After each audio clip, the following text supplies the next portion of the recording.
은혜 받으실 말씀은 욥기 19장 23절에서 20장 3절까지입니다. 나의 말이 곧 기록되었으면 책에 씌어졌으면 철필과 연으로 영영이 돌에 새겨졌으면 좋겠노라. 내가 알기에는 나의 구속자가 살아계시니 후일에 그가 땅 위에 서실 것이라. 나의 가죽 이것이 썩은 후에 내가 육체 밖에서 하나님을 보리라. 내가 친히 그를 보리니 내 눈으로 그를 보기를 외인처럼 하지 않을 것이라. 내 마음이 초급하구나.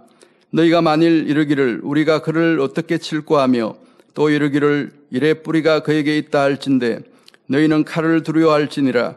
분노는 칼의 형벌을 부르나니 너희가 심판이 있는 줄을 알게 되리라. 나아마 사람 소발이 대답하여 가로되 그러므로 내 생각이 내게 대답하나니 이는 내 중심이 초급함이니라. 내가 나를 부끄럽게 하는 책망을 들었으므로 나의 슬기로운 마음이 내게 대답하는구나. 샬롬 성가대 찬양과 니시 오케스트라의 연주가 있겠습니다.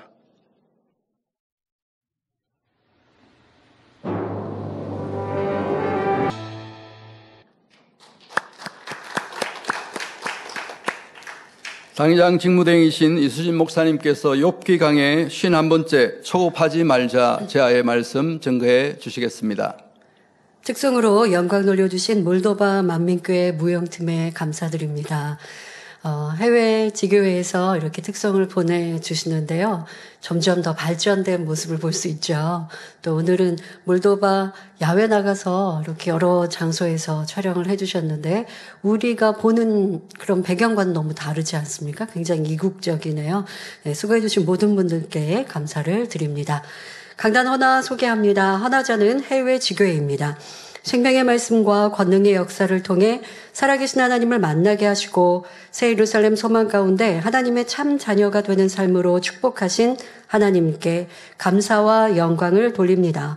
귀한 성결의 말씀으로 좌우로 치우치지 않고 영원히 잘되며 강건한 삶을 살도록 인도하신 당회자님께도 감사드립니다. 저희 교회 창립 4주년을 맞아 기쁨과 감사의 마음을 담아 강단 헌화를 올립니다. 네, 감사합니다. 5월 말에 말레이시아 출장이 있었는데요. 출장 보고를 해주셨는데 여러 가지 간증 읽어드리다가 여러분들께 보고를 못 드렸습니다. 출장 강사는 이성칠 목사님 다녀오셨고요. 또 통역과 업무로 함께하신 모든 일꾼들 감사드립니다. 아주 은혜 가운데 잘 출장을 마쳤고 또 좋은 성과들도 가지셨는데요.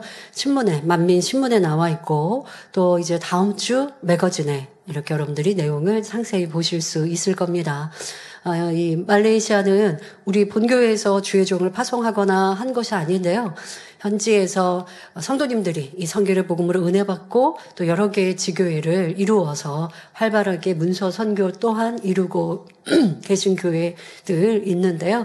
여러분들이 화면을 통해서도 은혜 받으시고 또 신문을 통해서도 함께 이런 출장을 통해 영광 받으신 하나님께 또 감사하는 시간, 이 선교의 복음이 얼마나 세계 곳곳에서 필요로 하는지 느껴보시는 시간 되시면 좋겠습니다. 말씀에 들어가도록 하겠습니다. 사랑하는 성도 여러분, 지난 시간에는 욥이 자신의 고난을 하나님 탓으로 돌리며 친구들에게 자신을 불쌍히 여겨달라고 청하는 것을 볼 수 있었습니다. 그러나 이러한 경우 육적인 위로는 아무 소용이 없기 때문에 진리로 깨우쳐주고 상대의 영혼이 잘 되도록 이끌어야 한다고 말씀드렸지요. 또 욥은 자기 살이 빠지는 이유를 하나님 탓으로 돌리고 친구들 핑계를 대고 있지만 사실은 욥 자신이 스스로 살을 깎아먹고 있는 것이라 했습니다. 만일 욥의 마음이 선하고 솜털같이 온유하여 친구들의 말을 감사로 받는다면 살이 빠질 리가 없기 때문입니다.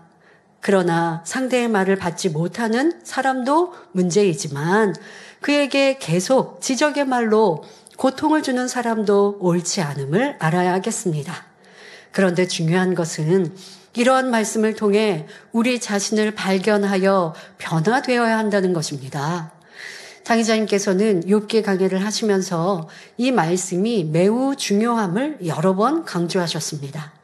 우리가 말씀을 통해 자기를 발견하고 악과 비진리를 벗어버리는 만큼 영혼이 잘 되고 영혼이 잘 되는 만큼 의식주를 비롯하여 모든 육적인 축복도 함께 받을 수 있기 때문입니다.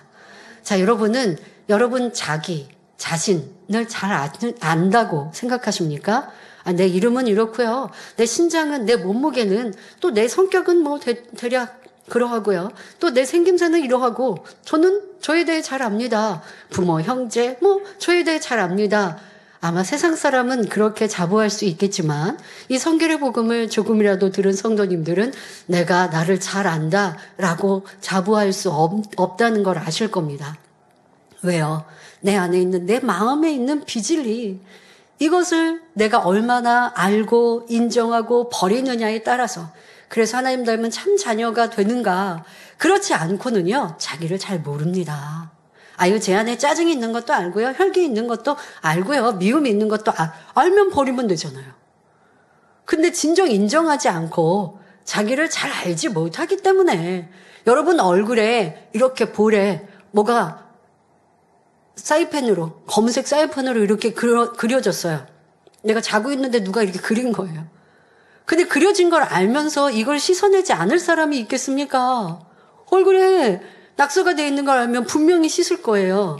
그러니까 알면 씻을 텐데 모르기 때문에 얼굴을 닦고 씻지 않는 것처럼 내 안에 비질리가 있는 것, 그게 자기거든요. 진짜 자기인데 혈기를 내면서도 혈기를 낼 만한 그런 상황과 여건이었으니까 혈기를 낸 거지, 내 안에 무슨 혈기라고 하는 그런 악이 크게 자리 잡았다?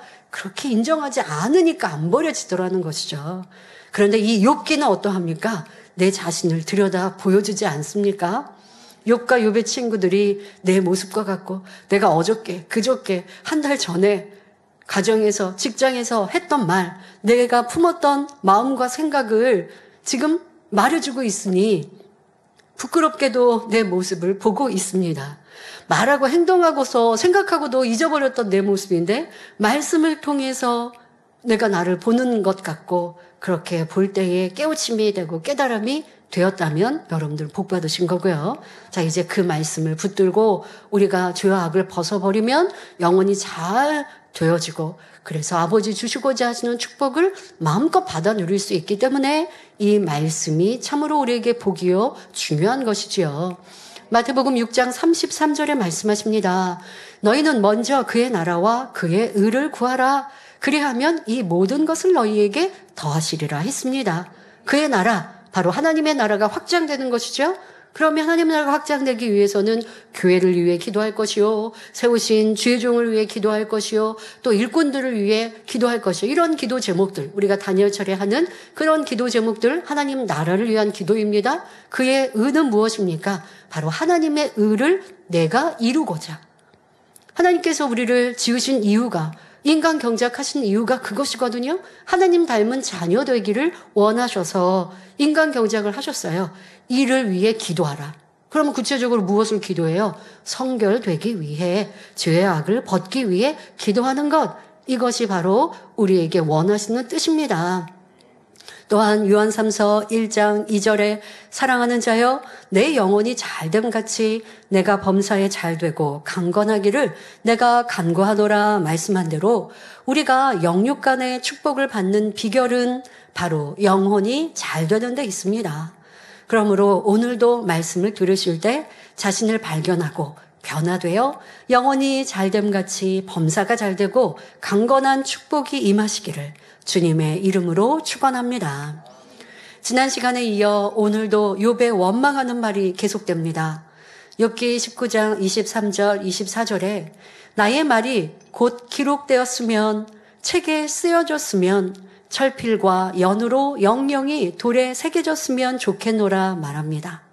욥은 자신의 말과 현재 당하고 있는 이 일이 책에 기록될 뿐만 아니라 더 나아가 철필과 연으로 영영이 돌에 새겨졌으면 좋겠다고 말합니다. 자기의 아픔과 억울함이 기록되어 두고 기억해 주기를 바라고 있는 것입니다. 여러분들도 그럴 때 있지 않습니까? 내가 너무 속상하고 힘든데 남이 알아줬으면, 이해해줬으면, 내 편이 되어줬으면. 우리가 보통 모든 사람이 그래요. 이게 바로 자기를 사랑하는 겁니다. 그러니까 여러분들 속상한 일 있으면 주변에 말하죠. 이거 바로 자기를 사랑하는 거예요. 내가 속상한 걸 얘기했는데 상대방이 안 들어주면 더 속상해지죠. 바로 자기를 사랑하는 마음입니다. 지금 욥은 지금 내 이 고난과 내가 이렇게 힘든 걸 기록해서 후대까지 좀 나를 알아줬으면 이렇게 말하고 있습니다. 지금 욥의 심정이 얼마나 답답하고 안타까우며 자기가 겪는 이 모든 일이 얼마나 뼈아픈 일인가를 표현해 주는 말입니다. 여기서 철필이란 펜처럼 끝이 뾰족한 붓이나 도장을 새기는 칼을 말하고 연이란 금속 중의 납을 말합니다. 욥은 자신의 억울한 상황을 행여나 책으로 쓰면 지워질까, 찢어져 없어질까 하여 단단한 돌에 새김칼로 새겨서 오래 보존하기를 바라고 있습니다. 그만큼 자기가 당하는 고통과 아픔이 중하며 한이 서린 마음을 표현하고 있습니다. 성도 여러분, 주변에서 억울한 일을 당한 사람들 중에서 이와 비슷한 표현을 하는 사람을 본 적이 있으십니까? 아니면 혹여 여러분 자신이 하나님을 믿기 전 누가 나의 이 억울함을 알아줄까? 하늘이 알까? 땅이 알까? 나의 억울함을 어디에다 기록할까? 원통하여 죽겠다라는 말을 하신 적은 없는지요? 하나님을 믿는 사람 중에도 하나님은 내 억울함을 아신다 말하며 자신의 결백을 밝히기 위해 동분서주하는 경우를 볼 수 있습니다. 그러나 이는 그만큼 마음에 악이 있음을 말해주며 믿음이 부족하기 때문임을 알아야 합니다. 옛말 중에도 원수는 물에 새기고 은혜는 돌에 새기라는 말이 있습니다. 사람과의 관계에서 내가 손에 입었던 일이나 억울한 일은 흐르는 물처럼 잊어버리되 반대로 은혜를 입었던 일은 변함없이 기억하라는 의미입니다. 그런데 보통 사람은 어떡합니까? 이 말을 반대로 하죠. 누가 나를 힘들게 하고 괴롭게 하면요, 절대 잊지 않아요. 그리고 받은 은혜는요, 금방 잊어버려요. 그러나 세상 속담에도 세상 사람도 무엇이 의로운지를 말하고 있습니다. 내가 원한이 있고 힘든 것이 있으면 물에 새겨서 물이 흘러내려가듯 그냥 잊어버리면 좋은 것이고, 받은 은혜는 돌에 새겨서 잊지 말고 영영이 감사하는 사람, 이런 사람이 선한 사람이요 의로운 사람이라고 합니다. 이렇게 세상 사람도 무엇이 참 의인지를, 선인지를 설명하는데 여러분은 어떠하셨는지요? 자, 이 말은 진리인 하나님의 말씀과도 상통하지요. 그러면 우리 하나님께서는 어떻게 하라고 말씀하셨습니까? 시편 37편 5절 6절에 너의 길을 여호와께 맡기라. 저를 의지하면 저가 이루시고 내 의를 빛같이 나타내시며 내 공의를 정오의 빛같이 하시리로다 말씀하셨습니다. 로마서 12장 19절에 너희가 친히 원수를 갚지 말고 진노하심에 맡기라. 바로 하나님께 맡기라 했고, 누가복음 6장 35절에 오직 너희는 원수를 사랑하고 선대하라 말씀하셨지요. 이런 말씀대로 순종하는 사람은 혹여 억울한 일을 당할지라도 마음의 평안을 잃지 않습니다. 살아계신 하나님 앞에 진실하고 담대하기 때문에 어느 누구도 탓하지 않으며 잠잠히 하나님께 의뢰할 뿐입니다. 모든 사정을 아시는 하나님께서 형편과 때를 따라 응답하시며 역사하실 것을 믿으니 조급해하지 않으며 잠잠히 참아 기다리는 것이지요. 하나님 앞에 범죄하지 않고 빛 가운데 거했으니 영적인 믿음이 주어져서 원통하지 않으며 평안할 수 있는 것입니다. 오늘의 제목과 반대인 거죠. 초급한, 불안하고 원통한 사람은 초급해져요. 내가 너무 원통하니까요. 얼굴도 붉어질 것이고 이 심장도 빨리 들 것이고 이 일을 어찌할까 하고 불안하고 조급해지는 이런 초급함으로 내 감정도 추스르지 못하고 일도 평안하게 해결하지 못합니다. 그러나 만사를 하나님께 맡기는 의로운 사람, 그러려면 하나님 앞에 죄의담이 없어야죠. 내가 죄의담이 있는데 하나님 앞에 다 맡겼어요. 하나님은 그 죄에 대해 보응하실 텐데, 분명히 연단이 따를 텐데, 그러면 감사함으로 연단 받으면 승리하는 건데, 그런 사람들은 안 그래요. 죄가 있고 죄를 인정하지 않는 사람은 하나님께 맡겼다고 말만 할 뿐, 죄에 대해서도 회개하지 않고 또 내가 스스로 문제를 풀려고 하다 보면 더 얽히고 설키죠. 왜? 초급하니까. 이 죄의 담으로 인하여 내 감정도 다스리지 못하고 마음도 다스리지 못하니 평안하지 않아. 이 초급함으로 인하여 일을 더 그르치고 감정에 의해 혈기도 나고 힘들고 괴롭고 그래서 내 몸에 살이 빠지게 되고 먹어도 먹은 것 같지 않고 자도 잔 것 같지 않아서 불안하게 힘들게 살아갑니다. 그러나 지금 말씀드린 것처럼 하나님께 맡긴 의로운 사람, 죄의 담이 없는 사람이라면 급한 것이 아니라 하나님 앞에 맡겼으니 아버지가 모든 것을 형통케 하시리라 라는 믿음으로 평안히 승리할 수 있는 것입니다.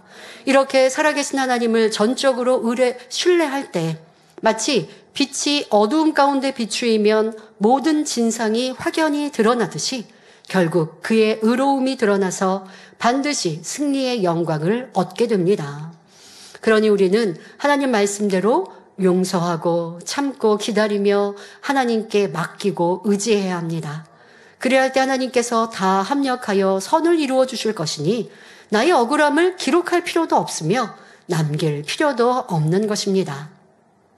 이어지는 본문의 욥은 욥기 19장 25절 26절에 내가 알기에는 나의 구속자가 살아계시니 후일에 그가 땅 위에 서실 것이라. 나의 이 가죽 이것이 썩은 후에 내가 육체 밖에서 하나님을 보리라 합니다. 아니 앞절에는 내 원통함을 이렇게 철에다가 기록하게 하고 싶다라고 할 정도로 하나님은 잊어버린 사람처럼 말하더니 이제는 하나님을 인정하는 듯 말하고 있습니다. 자, 그런데 이 말에는 여러 가지 의미가 담겨 있는데요. 욥이 말을 시작할 때 내가 알기에는 이라고 표현한 것, 이 또한도 우리는 잘 살펴보아야 합니다.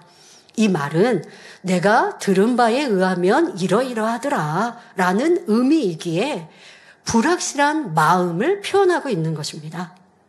만일 욥이 하나님의 살아계심을 확신한다면 분명한 말로 나는 하나님이 살아계심을 안다 또는 내가 믿는다라고 표현하지 내가 들은 바에 의하면 하나님이 살아계신다라고 표현하지는 않았을 것입니다. 우리가 신앙생활할 때 확실한 믿음과 불확실한 믿음은 큰 차이가 있습니다. 이는 영적인 믿음과 육적인 믿음의 차이이지요. 확실한 믿음, 즉 영적인 믿음을 가진 사람은 하나님의 자녀가 되었다는 확신이 있으니 천국 소망 가운데 어떤 상황에서도 기뻐하고 감사하며 깨어 기도하며 하나님 말씀대로 살아갑니다. 확실한 믿음이 있으니 현재의 내 눈앞에는 어렵고 힘든 일들이 있어도 하나님이 풀어가시면 되잖아요.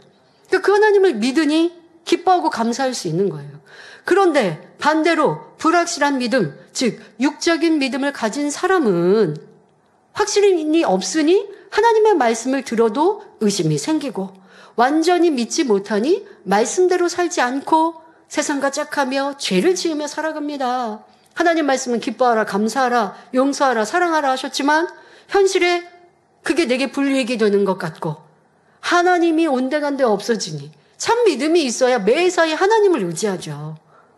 그런데 그렇지 않은 불확실한 믿음은 하나님을 잊어버려요. 하나님을 잊어버리면 현실만 보이잖아요. 그러니 현실로 내 문제를 풀어갑니다. 그러면 불편한 일을 만나면 짜증할 것이고 원망할 것이고 아니 된다 말할 것이고 이것이 참 믿음이 아닌 것이고 또 그러다 보면 점점 진리 안에서 떠나 세상을 사랑하고 죄를 짓는 이러한 믿음까지 조그만 믿음까지도 다 팔아버리는 사람도 있습니다. 이런 사람은 믿는 것 같다가도 다시 의심하고 변개하는 거죠. 뭔가 환경과 조건이 평안하면 믿는 것 같아요. 충만한 것 같아요. 그런데 그렇지 않은 내 생각과 다른 일들과 어려움이 오면 또 다시 충만함을 잃고 의심합니다. 열심내었다가 쉽게 식어지며 이랬다 저랬다 하며 두 마음을 품기 때문에 기도의 응답도 축복도 받지 못합니다. 야고보서 1장 6절부터 8절에 오직 믿음으로 구하고 조금도 의심하지 말라. 의심하는 자는 마치 바람에 밀려 요동하는 바다 물결 같으니 이런 사람은 무엇이든지 주께 얻기를 생각하지 말라. 두 마음을 품어 모든 일에 정함이 없는 자로다 말씀합니다. 그러므로 우리는 의심하는 마음이나 요행을 바라는 마음을 버리고 오직 영적인 믿음을 소유하여 살아계신 하나님, 응답 주시는 하나님께 힘써 구해야 합니다. 그럴 때 비로소 하나님께서는 우리 마음의 소원에 응답해 주시는 것입니다. 본문의 욥은 뼈와 가죽만 앙상하게 남은 상태이기 때문에 가죽이 썩은 후 육체 밖에서 하나님을 보리라 말하고 있습니다. 즉 자신이 죽은 후에는 하나님을 보겠다는 말인데 이 또한 불확실한 믿음 가운데 단지 들은 바에 의해서 하는 말이지요. 이런 말은 하나님을 믿지 않는 세상 사람들도 얼마든지 할 수 있습니다. 예를 들어 평소에 하나님을 찾지도 않는 사람이 나는 선하게 살았으니 천국이 있다면 나도 천국에 갈 거야 라고 말하지요. 그렇게 말하는 사람 종종 있거든요. 자기 나름대로 선하게 살았다는 거예요. 그러니까 천국이 만약 있다면 이 사람은 확실히 믿는 게 아니에요. 그런데 나는 나름 착하게 살았으니까 그렇게 의롭게 살았다라고 자기를 주장하려고 하는 말에 불과한 것이죠. 이는 믿음의 고백도 아니요 아무 소용이 없는 말이며 자기 위로에 불과합니다. 참 믿음이 있는 성도라면 항상 깨어 말씀 안에 살아가며 천국 소망 가운데 다시 오실 주님을 사모하고 기다리는 것입니다. 그러니까 참 믿음은 행함과 함께 동반되는 것이죠. 행함이 없는 믿음은 죽은 것이라 야고보서에 분명 말씀하고 계십니다. 참 믿음, 확실한 믿음이 있는 사람은 열심히 마음을 할례하여 주님 닮기 위해 힘쓰며 천국에서 받을 상급을 바라보며 충성합니다. 그리할 때 불확실한 천국이 아니라 확실한 믿음을 가질 수 있는 것입니다. 그런데 욥은 지금 자기가 말하고 행하는 것은 하나님을 무시하고 하나님 앞에 원통함을 풀고 하나님 탓을 하면서 나는 죽으면 하나님을 볼 수 있어 라고 말하고 있으니 이 얼마나 비진실한 모습이요.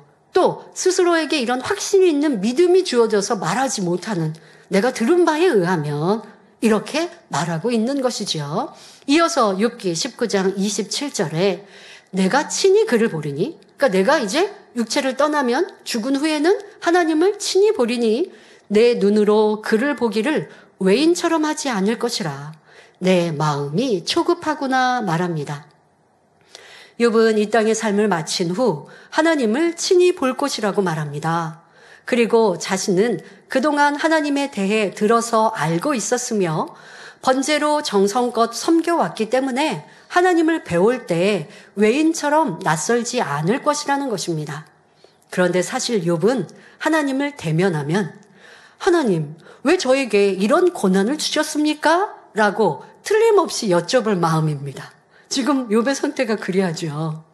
욥의 이런 말과 모습으로 지금까지 했던 이런 많은 말들과 원망과 불평의 말들과 욥의 이러한 모습으로 정말 하나님을 담대히 배울 수 있을까요? 예전에는 하나님 앞에 번제도 드렸고 하나님을 경외하며 섬긴다고 했었는데 이제 와서는 하나님을 원망하고 나쁜 하나님으로 돌리고 있는데 이런 모습으로 어떻게 하나님을 대할 수 있겠습니까? 그러니 사실 자신이 없었습니다. 그래서 내 마음이 초급하다라고 하나님을 배울 것이다라고 말하는 말 끝에 내 마음이 초급하다고 고백하고 있는 것입니다. 성도님들, 우리 예배가 마치고 또 다음 주에 설교 아니면 또 사회자가 본문을 읽어주실 때 읽으면서 아니면 미리 읽어오시면 좋죠. 미리 읽으시면서 이거는 무슨 의미겠다라고 생각하고 오시면 말씀을 들을 때 더 재미지실 거예요. 근데 내가 아무리 생각해도 이거 이해가 안 되는 문장들이 되게 많아요. 지금 문장도 그렇잖아요. 욥은 내가 내 몸에서 육체에서 떠나면 바로 죽으면 하나님을 볼 것이다. 하나님을 나는 친히 뵐 것인데 외인처럼 보지 않는다라고 떳떳이 뵐 수 있다라고 말을 했어요. 그런데 내 마음이 초급하다? 바로 이어서 말하고 있단 말이에요. 이게 무슨 말이지? 사실 지금의 설명 듣지 않으면 이해가 안 되실 거예요. 근데 여러분들이 조금이라도 그 문장에 내 나름대로 이렇게 이해해 보려고 했다가 말씀을 듣고 이게 이런 의미였구나라고 하면 더 마음에 새겨지죠. 그래서 잘 잊혀지지 않고 또 여러분들 안에 그 은혜가 더 능력이 될 수 있기 때문에 한번 읽어보시는 것뿐 아니라 읽고 무슨 의미일까라고 생각해 보시면 더 좋겠습니다. 자, 욥은 자신의 예전 모습과 지금 모습이 너무 다르니 앞으로 하나님을 만났을 때를 생각하면 고통스러움에 초급할 수밖에 없었습니다. 초급하다는 것은 한자어로서 에테울초, 급할 급자를 써서 시간 여유가 없이 매우 급하다, 초조하고 불안하다라는 뜻입니다. 오늘날 믿음이 있는 사람들 중에도 그런데 그 믿음은 자기 스스로 믿음이 있다는 거예요. 앞서 말씀드린 확실한 믿음이 아닌 아직 불확실한 믿음, 이런 믿음을 가진 사람들 중에는 지금 말씀드린 욥의 초급함을 갖는 경우가 있습니다. 죄와 의와 심판에 대하여 들어서 아는데 여전히 나는 진리 가운데 살지 않고 신부단장을 게을리하는 이러한 모습이니 초급할 수밖에 없는 것이죠. 마태복음 25장의 열처녀 비유에서처럼 미련한 5처녀와 같이 기름을 준비해 놓지 않으면 막상 신랑 되신 주님이 오신다 할 때 마음이 초조하고 불안할 수밖에 없습니다. 등은 가졌지만 기름을 준비하지 않은 미련한 5처녀는 신랑이 온다라는 소리가 들리니 얼마나 초급해요. 그러니 기름 준비하고 있는 지혜로운 처녀들, 슬기로운 처녀들에게 지금 그 기름을 나눠달래요. 이런 엉뚱한 말이 어디 있습니까?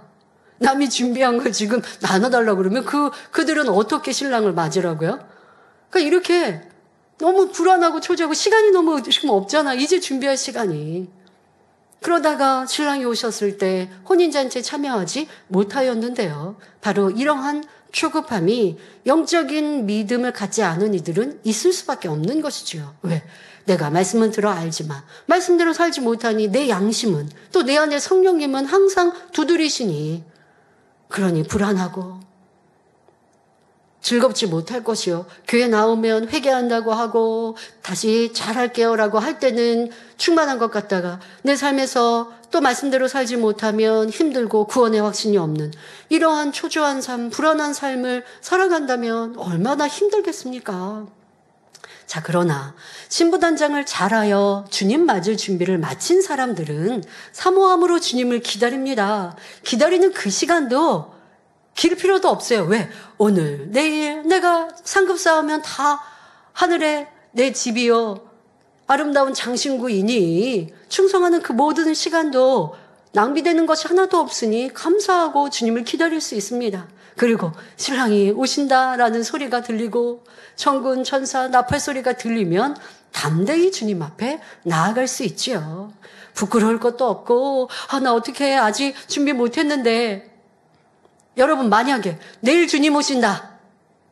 성도님들 내일 주님 오신대요.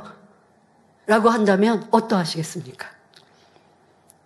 주 예수여 어서 오시옵소서 할 준비가 되십니까? 아니면 나 세율산 지금 오시면 안 됐는데, 세율산 들어갈 준비 안 됐는데.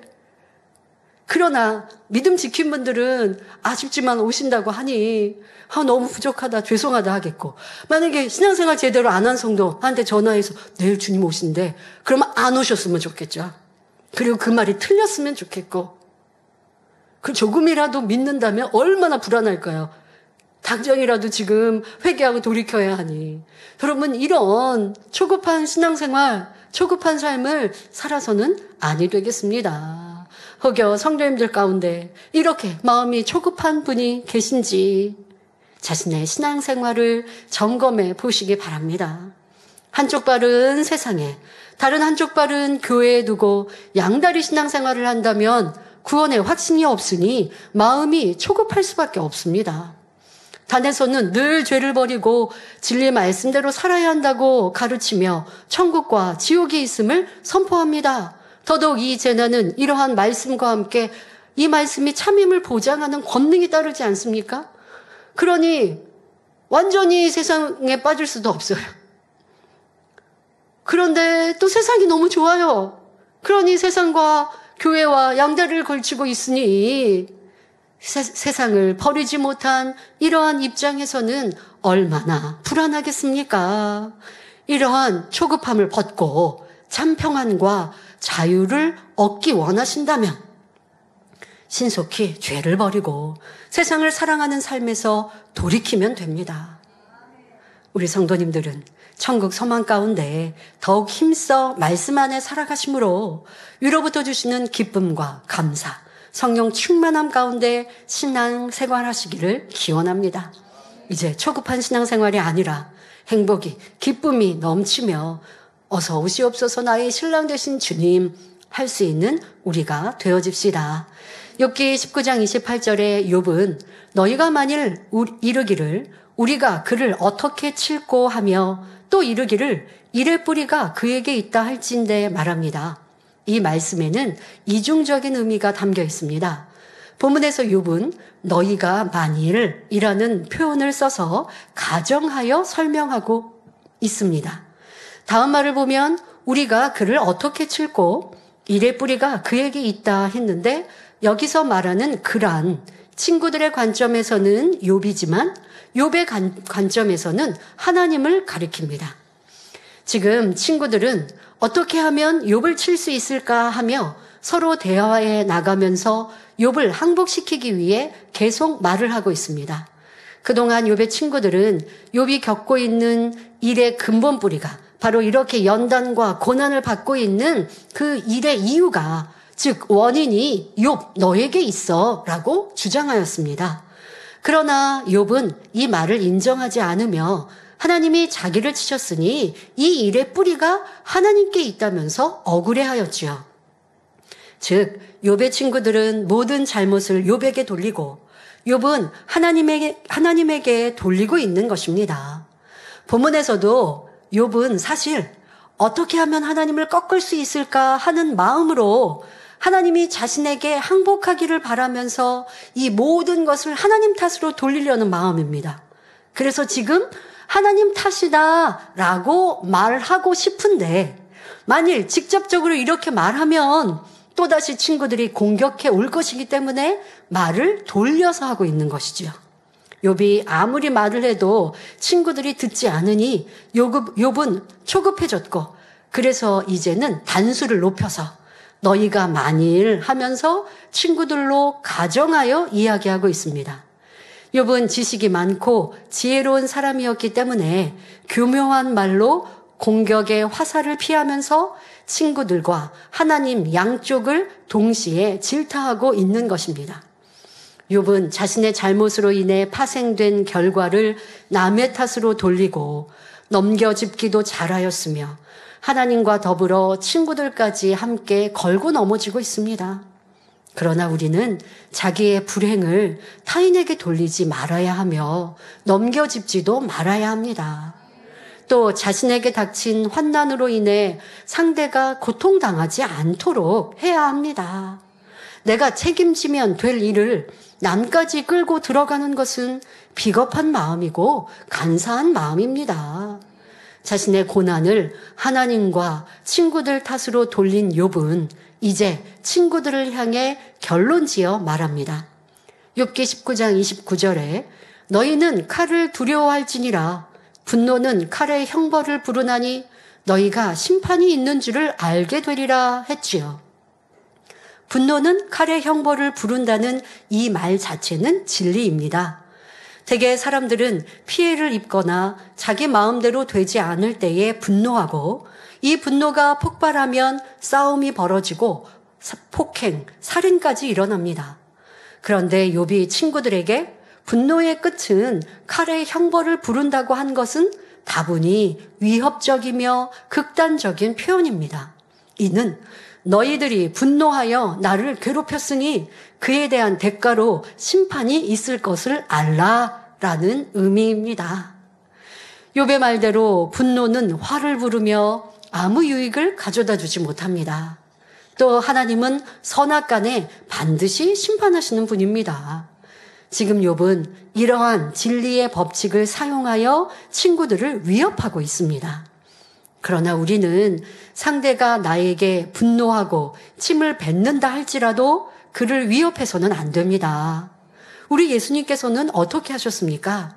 아무런 죄 없이 채찍에 맞고 가시관을 쓴 채 십자가에 달려 고통을 받으시면서도 아버지여 저희를 사하여 주옵소서 자기의 하는 것을 알지 못함이니이다 라고 하나님께 기도하셨지요. 또 스데반 집사는 복음을 전하다가 악한 무리의 돌에 맞아 죽어가면서도 주여 이 죄를 저들에게 돌리지 마옵소서라고 기도하였습니다. 이처럼 진리의 사람은 상대가 악하게 나올 때 같이 위협하는 것이 아니라 용서하며 오히려 사랑의 간구를 해줄 수 있어야 합니다. 지금까지 살펴본 욥기 19장에서도 욥은 한결같이 자신이 당한 괴로움과 재앙은 하나님께서 이유 없이 내리신 것이라 말하며 하나님을 원망하고 있습니다. 또한 자신을 질타하는 친구들을 향해서도 잘못되었다 말하며 너희의 분노는 결국 형벌과 심판을 당하게 될 것이라고 불편한 마음을 표현하고 있습니다. 이런 욥의 변명을 듣고 있던 친구들은 또 어떤 반응을 보일까요? 이제 욥기 20장에서는 다시 욥의 친구 소발이 등장합니다. 소발은 욥기 11장에서 내가 죄악을 벌이면 하나님 앞에 떳떳하고 두려움도 없을 것이라며 욥에게 권면하고 충고했던 사람입니다. 이후 소발은 욥과 친구들의 말을 잠잠히 듣고 있다가 다시 입을 열었습니다. 욥기 20장 1절 2절에 나아마 사람 소발이 대답하여 가로되 그러므로 내 생각이 내게 대답하나니 이는 내 중심이 초급함이니라 말하고 있습니다. 자, 앞서 욥도 내 마음이 초급하구나 했는데 이는 자신이 죽은 후 하나님을 만나는 상황을 생각하니 부끄럽고 또 자신이 없어서 그러한 고통스러움에서 느껴지는 초급함이었음을 말씀드렸습니다. 그동안 욥은 불평불만하며 하나님을 원망해 왔는데 이런 모습으로 하나님을 배울 생각을 하니 고통스러움에 초급했던 것이지요. 그런데 본문에서 소발이 초급하다 말한 것은 욥이 느끼는 초급함과는 다릅니다. 그동안 소발이 두 친구들과 더불어 욥을 책망했던 모든 것들이 실상은 자신에 대해서 책망할 수밖에 없는 것임을 느끼고 있는 것입니다. 그러니까 지금 내가 욥을 질타했지만 말을 하고도 또 욥이 그거에 대해 답변했죠. 또 다른 친구들이 욥에 대해 질타했죠.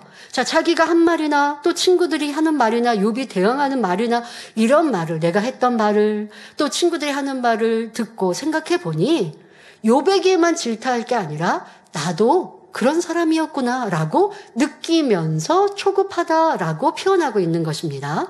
예를 들어 나는 남을 사랑치 못하면서 상대에게 너는 왜 그렇게 사랑이 부족하냐라고 지적한다면 얼마나 부끄러운 일입니까? 그런데 이렇게 말하고도 아예 부끄러움을 못 느끼는 사람이 있는가 하면 그래도 선한 양심이 있어서 부끄러워하는 사람도 있습니다. 소발의 경우는 일말의 양심이 있어서 그동안 욥을 책망했던 말들을 생각하며 스스로 부끄러움을 느낌으로 초급했던 것입니다. 사람은 자기가 말한 것을 책임지지 못하는 경우가 많이 있습니다. 또 본인은 행치 못하면서 열심히 남을 가르치며 지적하는 경우도 있지요. 예를 들어 속옷을 달라면 겉옷도 주세요. 누가 왼밤을 때리면 오른밤도 대어주세요. 원수도 사랑하세요. 가르치면서 자기는 이 말씀대로 행하지 못합니다. 막상 100%해야 할 상황이 오면 인색하고 원수도 아닌 사람 앞에서 미움과 감정을 드러내기도 하지요. 이런 경우 그나마 양심이 있는 사람은 평소 자기가 한 말에 대해 부끄러움을 느끼니 자신이 없어지고 민망함을 느낍니다. 이때 차라리 입을 다물어 버리면 더 이상 부끄럽지 않을 텐데 변명하라고 하니 마음이 초급하고 답답해지는 것입니다. 그러니까 상대방이 뭔가 잘못한 게 있어서 진리의 말이나 우리가 좋은 말로 권면을 했어요. 근데 말하다 보니까 이거 나도 찔려. 그러면 했던 말이니까 마무리를 하고 더 이상 상대방을 질타하듯이 하는 이런 지적의 말을 하지 않는다면 그나마 그 양심에 찔리는 것으로 자기를 돌아보고 발전된 사람이 될 것인데 지금 그게 아니라 상대방에 대해 권면하다가 아유 내 모습이 보이는 것 같아서 아유 나도 그렇잖아 라고 느꼈지만 도리어 그렇게 느꼈으면서 이걸 어떻게든 변명해 보려고. 왜? 아니, 상대방한테 내가 권면했는데, 아니, 상대방도 혹시 나에게, 아니, 자기나 잘하지, 이런 생각하지는 않을까? 라고 내가 만약에 느껴졌어요. 그랬더니, 아니, 나도 그런 상황이 있었지만, 이럴 때는 이렇게 하고 변명을 하려고 하면 사람이 더 구차해지죠. 더 부끄러워지죠. 자, 지금 소발이 이렇게 자기를 느꼈지만, 소발의 경우도 지금까지의 대화 속에 양심의 찔림을 받아서 부끄러움을 느끼는데 이때 오히려 변명하며 더욱 악한 말로 초급함을 달래고 있는 것입니다. 아, 내가 지난번에 했던 말, 욥에게 이렇게 권면해줬던 말, 그리고 욥이 거기에 대해 또 대꾸를 했잖아요. 또 다른 친구들도 욥을 지적하고 그거에 욥이 대꾸를 했어요. 자, 이렇게 해서 그 많은 말들을 내가 했고 들었는데 보니까 나도 욥과 다르지 않구나 라고 분명히 느꼈어요. 그러면 입을 다물면 좋은데, 그렇게 느꼈는데 거기서 그런 양심이 조금이나마 있었는데 거기에서 자기를 도리어 변명하고 또 계속해서 욥을 악한 말로 지적을 하려다 보니까 또 그러한 모습이 내 안에 이 초급함을 달래고 있는 이 친구의 모습이다라고 설명하고 계십니다. 자, 이어지는 본문을 보면 소발이 초급해하는 이유가 구체적으로 나옵니다. 욥기 20장 3절에 내가 나를 부끄럽게 하는 책망을 들었으므로 나의 슬기로운 마음이 내게 대답하는구나 합니다. 소발은 친구들과 계속하여 욥을 책망한 말이 결국은 자기 얼굴에 침을 뱉는 결과가 될 것임을 양심으로 느꼈던 것입니다. 이렇게 스스로 책망하는 느낌이 들었던 것은 자신도 욥과 같이 자기가 한 말을 행치 못하였음을 깨달았기 때문이지요. 자신도 욥과 똑같은 사람이 되어 있으니 부끄러움에 마음이 초급해졌던 것입니다. 그런데 여기서 자기의 슬기로운 마음이 답변을 하고 있다는 말은 진리로 분별해 보면 이해할 수 없습니다. 초급한 사람이 어떻게 슬기로운 말을 할 수 있겠습니까? 지금 또 자기는 내가 했던 말들을 생각해 보니 내 안에 찔림이 되었다라고 말한 사람이 자기를 내려놓고 그 다음에 나도 그랬는데 라고 한다면 슬기로운 말이 되겠지만 지금 이어지는 말 또한도 욥을 계속 질타하고 있거든요. 그런데 어떻게 그러한 초급함에서 슬기로운 말을 할 수 있겠습니까? 선한 양심을 가진 사람은 자기의 잘못에 대해 지적받으면 돌이키든지 아니면 입을 다물고 잠잠히 있습니다. 그러나 악이 많은 사람은 궁색한 변명과 이유를 대며 더 나아가 상대에게 뒤집어 씌우기 작전을 쓰는 등 갖가지 악을 바라기도 합니다. 이렇게 변명하기 위해 열심히 궁리하여 짜낸 말들을 스스로 생각해 보니 자기 딴에는 슬기로운 말이라고 생각하게 되는 것이지요. 예를 들면 상대방이 한마디 말로 나를 찌를 때 나는 두세 마디 말로 되갚아줍니다. 이때 상대가 미처 답변을 하지 못하고 쩔쩔매는 모습을 보면 통쾌하게 생각하면서 아, 속이 시원하다. 역시 나는 지혜롭고 슬기로운 사람이야 라고 생각하죠. 이는 진리로 비추어 보면 얼마나 어리석고 악한 모습입니까? 소발은 욥을 향해 열심히 궁리하여 자신을 변명하면서 나는 슬기롭다고 말하지만 하나님 편에서는 얼마나 가증스러운 말인지 알아야 합니다. 하나님께서는 선으로 악을 이기라, 남을 나보다 낮게 여기라, 섬기는 자가 큰 자라 말씀하시는데 어떻게든 상대를 누르고 싶어 한다면 진리와는 너무나 거리가 멀지요. 이는 우리가 신앙생활을 하면서 반드시 명심하고 변화되어야 할 분야입니다. 자신이 행치 못하는 말씀을 타인에게 권면하거나 타이를 때 양심이 조금이라도 있는 사람은 마음이 찔릴 것입니다. 이렇게 양심의 가책을 느낄 때에 변명하지 말고 회개하고 돌이키는 사람이 진정 지혜로운 사람이죠. 물론 가르치는 위치에 있는 사람은 설령 자신이 말씀대로 온전히 행치 못하더라도 상대에게는 옳은 진리의 말씀을 가르쳐야 합니다. 예를 들어 구역장이 자기는 기도할 수 없는 상황이라 해도 구역원들에게는 기도를 가르쳐야 하지요. 만일 양심에 찔려서 아휴 나도 기도하지 못하는 주제에 누구에게 기도하라고 말하겠어 하면서 가르치지 않는다면 이는 사명 감당을 못하는 것입니다. 누군가 자기의 삶 속에 불평하고 원망하고 있어요. 그래서 신방을 하면서 기뻐하고 감사해야 문제를 해결받습니다 라고 권면해 주는데 내 안에 나도 찔림이 돼요. 아유, 나도 그때 내 문제 앞에 감사하지 못했는데. 그러면 말하지 말아야 돼요? 아니요. 그래도 진리니까. 그럼 어떻게 하겠습니까? 찌르는 말이 아니라 권면하는 말. 또 아유, 나도 부족할 때가 있지만 그러니까 우리가 더 믿음으로 기도하며 기뻐하고 감사하고 참 믿음 되기 위해 힘차게 노력합시다 하면 될 것이고, 또 내 안에 찔림이 되면 그것을 놓고 이제 기도하면서 변화되어져 가는 만큼 말씀의 권세가 따르죠. 근데 온전히 지켜 행하지 못하고 있으니까 가르치지 않고 권면하지 말라는 게 아니라는 거예요. 온전한 사람만 가르치라는 게 아니라 진리이기에 설명하고 말하여야 하나, 부족한 내 모습이 발견하면 그것으로 또 나를 변화시켜 나가야 하는 것이고, 부족한 내 모습은 자꾸 변명하려고 그러고 아니 그런 것처럼 하는 이런 모습은 비진실한 것이고요. 사명이 있어서 가르치는 것과 지적의 말로 상대를 찌르는 것은 다릅니다.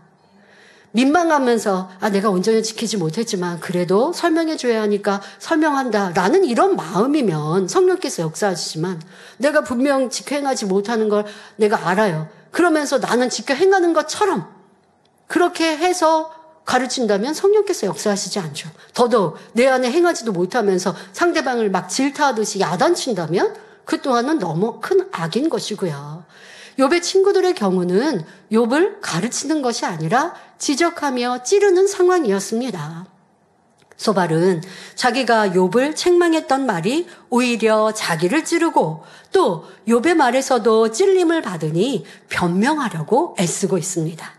이럴 때는 입을 다물고 돌이키면 되는데 오히려 여러 가지 말로 상대를 공격하려고 하며 상황을 바꾸어 보려고 하는 것이지요. 양심이 찔려 변명할 말을 찾다 보니 마음이 급해집니다. 어떻게 하면 이 자리를 모면할 수 있을까? 어떻게 변명할 수 있을까? 어떻게 하면 나를 지적하는 상대의 티와 약점을 잡아서 도리어 내가 공격할까? 별의별 궁리를 하게 됩니다. 성도 여러분, 여기서 여러분 자신의 모습을 점검해 보시기 바랍니다. 누군가 나를 찌를 때 마음이 급해져서 상황을 역전시키려고 하는 사람은 욥이나 욥의 친구들과 다를 바 없음을 알아야 합니다. 자, 일상생활에서 이웃과 대화할 때, 주의 종과 대화할 때, 윗사람 또는 아랫사람과 대화할 때, 부모와 자녀 간의 대화 속에, 부부 사이에 여러분에게 이러한 모습이 있다면 돌이키고 변화되시기 바랍니다. 만일 누군가 여러분에게 잘못을 지적하고 권면할 때 그 말을 받아들여 회개하고 돌이키면 금방 진리의 사람으로 변화될 수 있습니다. 여러분, 근데 우리가 평상시에 어떠해요? 누가 지적하고 권면하는데 상대방의 부족한 걸 내가 떠올라요. 그게 내 안에 상대를 무시하는 마음이요, 악이라는 거예요.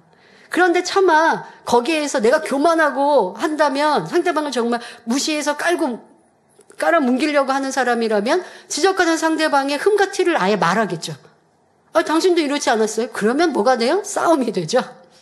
이런 사람은 발전이 없어요. 분명히 상대방은 도리어 나보다 부족해요 라고 내가 보여도 변화되는 사람이라 한다면, 선을 좇는 사람이라 한다면 그런 사람의 권면도 받을 수 있어야 합니다. 그러나 그런 말을 들을 때 상대방은 당신은 이랬잖아요 한다면 이건 싸우자는 거죠. 이런 모습이 욥과 욥의 친구들이니 변화될 게 아직도 많이 있는 것입니다. 자, 그러니 우리는 이러지 말고 어떻게든지 지적받으려 해야 합니다. 자, 그런데 나는 그게 아니라 어떻게 하고 있어요? 지적받지 않으려고 하고 있죠. 어떻게 하든지 우리 삶 속에요. 누구나 보통 사람은 지적받는 거 싫어해요, 여러분. 그러니까 나는 지적받을 때 어떠한 태세가, 나를 보호하는 태세가 나오는가, 자세가 나오는가 한번 이것도 궁금해 보세요. 나는 내가 인정할 만한 사람이 지적하면 그래도 받아. 그런데 그렇지 않은 사람이 지적하면 당신도 이렇게 잘못했잖아요 라고 말하면서 싸움이 벌어져. 아니, 그것보다 좀 낫지만 속으로만 아유, 당신이나 잘하지. 이거는 안 받는 거예요. 이거는 튕겨나가는 거죠. 나는 그래서 지적을 안 받고 있는 사람이구나. 지적받기를 싫어하고 있구나. 이거는 유괴 사람의 모습이죠. 성경은 지적받기를, 책망 듣기를 기뻐하라고 하셨어요. 즐겨하라고 하셨어요. 그래야 변화되는 것이죠. 자, 그런데 나는 어떠한가? 어떻게든지 지적받지 않으려 하고 있고 잘못을 인정하지 않으며 자기를 감추려고 하니 열심히 변명하며 다른 사람까지 끌고 들어가더라는 것입니다. 자, 이게 어떤 모습이냐? 자기를 사랑하는 모습, 자기를 사랑하는 악의 마음이요, 자기의 유익을 구하는 마음이 있기 때문에 이리한 것입니다. 그러니 악을 버리지 않고 이렇게 악을 버리지 않는 시간이 오래되니 아무리 오랫동안 신앙생활을 해도 제자리에 걸음할 수밖에 없는 것입니다.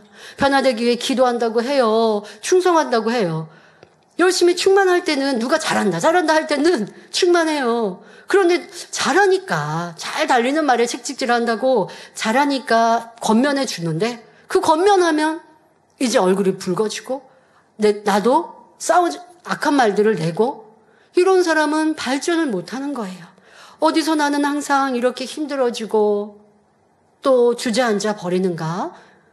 나는 기도하는데 왜 제자리 걸음인가? 자, 이 모습에서 여러분들이 또 나를 발견한다면 축복이죠. 사도행전 7장 51절부터 60절을 보면 스데반 집사가 순교하는 장면에서 악한 사람들이 지적을 받을 때 초급하여져서 더 큰 악을 바라는 모습을 볼 수 있습니다. 스데반 집사는 하나님을 믿노라 하면서 마음에 할례를 하지 않은 사람들에 대해 목이 곧고 마음과 귀에 할례를 받지 못한 사람들아, 너희가 항상 성령을 거스려 너희 조상과 같이 너희도 하는도다 하며 진리로 지적하고 책망했습니다. 그러자 악한 사람들은 이 말이 마음에 찔려 스데반을 향해 이를 갈지요. 그리고 스데반이 성령 충만하여 하늘을 우러러보며 보라, 하늘이 열리고 인자가 하나님 우편에 서신 것을 보노라 말하자 그들은 큰 소리를 지르며 귀를 막고 일심으로 스데반에게 달려들어 돌로 칩니다. 바로 악한 사람들은 스데반이 지적하는 말이 듣기 싫어서 귀를 막은 것이요, 초급함과 분을 이기지 못하니 엄청난 악을 행하고 말았던 것입니다. 자, 여러분들이 지적을 받을 때, 권면을 받을 때 이런 초급함으로 화를 내고 다투었던 이런 모습 또한 내 안에 악이요, 나를 보호하고 사랑하는 모습이요, 결국 육에 머물러 있을 수밖에 없음을 알아야 하겠습니다. 성경에서는 스데반 집사도 권능을 행한 것을 말씀하고 계시잖아요. 그렇게 권능을 행했는데도 지적을 받으니 악한 사람은 악으로 나오더라는 거예요. 찔림이 되면, 악한 사람을 찌르면요, 악한 사람을 권면하면요, 찔림 받으면 나오는 게 뭐예요? 돌이키고 회개하는 게 아니고요, 악으로 나와요. 선한 사람은 찌르면 선으로 감사합니다, 변화되겠습니다 라고 나오는 것이고요. 그러니 여러분들은 나는 선한 사람인가 악한 사람인가도 돌아보고, 여러분 주변에 누가 받지 못하면 아이 저 사람 악한 사람이야 라고 하라는 게 아니라 지혜롭게 악을 찌를 필요가 없는 것이죠. 이렇게 잘 살피면 좋겠습니다. 선결을 사모하는 사람은 잘못을 지적받을 때에 회개하고 돌이켜야 하며 어떤 경우이든 초급함을 느끼지 말아야 합니다. 잠언 15장 28절에 의인의 마음은 대답할 말을 깊이 생각하여도 악인의 입은 악을 쏟느니라 말씀한 대로 어떤 상황에서든 감정에 휘둘리지 말고 깊이 생각할 수 있어야 합니다. 이런 사람은 조급함이나 궁색함 속에서 나오는 변명이나 상대의 흠을 잡으려는 말이 아니라 넉넉한 마음으로 말을 할 수 있지요. 그래도 상대가 나를 찌르고 부딪혀 온다면 얼른 말을 중단하고 우리 예수님이 하신 것처럼 차라리 피함으로써 다투지 않는 것이 낫습니다. 그러지 않고 초급해지면 감정이 일어나 상대와 화평할 수 없을 뿐만 아니라 하나님이 기뻐하지 않으신다는 사실을 명심하여 진리로 마음을 다스릴 수 있어야 하겠습니다. 결론을 말씀드립니다. 사랑하는 성도 여러분, 잠언 16장 32절에 노하기를 더디하는 자는 용사보다 낫고 자기의 마음을 다스리는 자는 성을 빼앗는 자보다 나으니라 했고, 잠언 4장 23절에 무릇 지킬 만한 것보다 더욱 내 마음을 지키라. 생명의 근원이 이에서 남이니라 말씀합니다. 이처럼 우리가 어떠한 상황에도 마음을 진리로 지키는 것은 매우 중요합니다. 흔히 서로 대화할 때 마음을 지키지 못하고 초급해지면 감정이 일어납니다. 감정이 일어나면 얼굴이 붉어지며 혈기가 나고 눈동자도 무섭게 변하지요. 여기서 참지 못하는 사람은 욕설이나 거친 말이 나가고 주먹이 날아가기도 합니다. 이는 하나님께서 너무나 기뻐하지 않으시며 원수마귀 사단이 좋아하는 모습이지요. 이렇게 초급하고 감정적인 사람은 성령의 음성을 들을 수 없습니다. 성령은 호수같이 잔잔한 마음속에 들려주는 음성이기 때문에 초급함과 감정이 있을 때 성령의 음성을 들을 수 없습니다. 그러면 성령의 음성을 들으려면 어떻게 해야 할까요? 먼저 우리 마음을 진리의 마음으로 만들어야 합니다. 하나님은 빛이시고 선과 사랑이며 진리 자체이시기에 하나님의 영이신 성령 역시 진리의 마음을 통해서만 역사하실 수 있기 때문입니다. 그러니 성령의 음성을 듣기 위해서는 다음 두 가지 작업이 동시에 병행되어야 합니다. 첫째는 성령의 음성을 듣지 못하게 하고 사단의 역사를 받아들이는 비진리의 생각, 곧 육신의 생각을 벗어버려야 하며, 둘째는 성령의 음성을 들을 수 있도록 마음을 진리로 채워야 하지요. 아무리 기도를 많이 하고 지식적인 믿음이 크다 해도 내 생각을 앞세워 나가면 성령의 음성을 듣지 못합니다. 그러므로 우리 성도님들은 마음의 비진리를 버리고 진리로 채우며 열심히 육신의 생각을 깨트림으로 매 순간 성령의 밝은 음성을 듣고 항상 형통한 길로 인도받으시기를 주님의 이름으로 축원합니다. 말씀 참고하시면서 함께 기도하겠습니다. 좋으신 아버지 하나님, 오늘은 욥의 변명과 원망을 살펴보며 초급한 모습, 왜 초급했는지를 말씀 주셨습니다. 욥의 초급함은 자신의 모습이 하나님께 합당하지 못하면서 나는 죽으면 하나님을 떳떳이 뵐 수 있을 것처럼 말하다가도 아직 부족한 자신을 보니 초급하다라고 표현하였습니다. 이런 모습이 우리 신앙인들에게 얼마나 많이 있는지요. 말씀을 들어 알지만 지켜 행하지 아니할 때는 내 안의 기쁨도 감사도 참 믿음도 이루지 못합니다. 그러니 불안하기도 하고 구원의 확신도 없어서 초급하기도 하며 문제가 있을 때 해결받지 못하여 힘들어합니다. 이런 모습이 내 안에 있지 않는가 살펴보게 하시고, 또 욥의 친구 또한 초급해하는 모습을 봅니다. 이는 욥이 지적했던 말이 바로 자신에게도 해당되는 것을 느낌으로 초급하였으나, 그러면 겸비하게 자신을 인정하고 이제 입을 다물면 되는데 도리어 친구는 그리하지 못하고 초급한 마음을 변명으로, 도리어 악한 말들로 그것을 덮으려 합니다. 우리 안에 이런 모습은 있지 않는지 돌아보아 가정의 화평이 왜 깨어졌고 내가 있는 곳에 왜 큰 소리가 나고 다툼이 일어나고 나는 왜 감정에 앞서는가를 돌아보며 변화의 모습을 이루게 하여 주옵소서. 능력 주옵소서. 감사드리며 우리 주 예수 그리스도의 이름으로 기도하옵나이다. 아멘. 영상을 통하여 당회장님 환자를 위한 기도를 받겠습니다. 아픈 분들은 아픈 곳이나 연약한 곳에 손을 얹고 기도받으시고, 아프지 않으신 분들은 가슴에 손을 얹고 마음의 소원을 위해 믿음으로 기도받으시기 바랍니다. 할렐루야. 전능하신 사랑의 아버지 하나님, 이 시간 기도받는 모든 성도님들 위해 안수하여 주옵소서. GCN과 인터넷과 화상을 통해 기도받는 지교회와 지성전, 그리고 전세계 하나님의 자녀들 위에도 시공간을 초월하여 역사하여 주시기를 원합니다. 믿어지는 믿음을 주시고 부정적인 생각과 의심의 세력을 물리쳐 주옵시며 모든 시험 환난도 물리쳐 주옵소서. 머리부터 발끝까지 오장육부 뼈 마디마디 온몸의 신경 조직 세포 등 아픈 곳마다 성령의 불로 태우시고 근본의 빛으로 역사하여 주옵소서. 예수 그리스도의 이름으로 명하노니 원수마귀 사단 모든 질병 균 연약함아 물러가라. 빛이 임하라. 모든 불치 난치병도 성령의 불로 태워 깨끗하게 역사하여 주옵소서. 말라리아를 비롯한 모든 풍토병도 물리쳐 주옵소서. 감기, 기침, 열, 몸살, 독감 등 각종 유행성 질병도 다 물러가라. 어떠한 유행성 질병 균도 틈타지 않게 지켜 주옵소서. 위암, 폐암, 간암, 유방암, 자궁암, 대장암, 피부암 등 각종 암과 에이즈, 백혈병, 뇌졸중, 고혈압, 저혈압, 심장병, 폐병, 위장병, 당뇨, 부인병, 피부병, 갑상선 질환과 모든 염증도 깨끗게 하여 주옵소서. 소아마비, 중풍, 관절염, 디스크도 온전케 하여 주옵소서. 요통, 두통, 신경통을 비롯한 모든 통증은 사라질지어다. 간질, 자폐증, 우울증, 조울증, 노이로제 등 모든 정신질환도 물러가라. 모든 마비된 것도 풀어지고 일어나 걷고 뛸지어다.